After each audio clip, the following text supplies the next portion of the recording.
Inserting a clip art is always simple.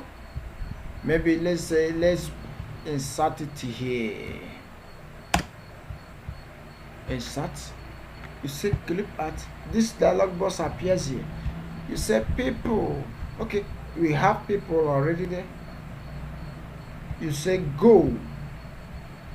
Now you can see.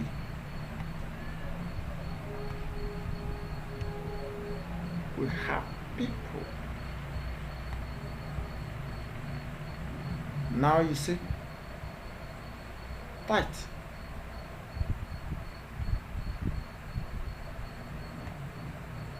That is the way it works.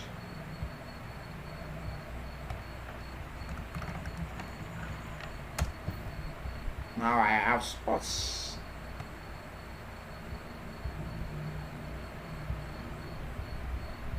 Remember, test rapid. You could see this is behind. For you to select this, you need to come up here and say select object. Now you click. Now you come to format.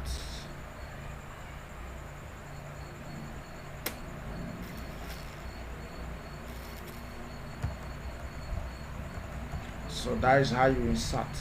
You cannot group here. You cannot ungroup, I mean to say. So in whatever, that is where that is possible. Very soon I will teach you on how to do that, because I will install, I will look for the software for that.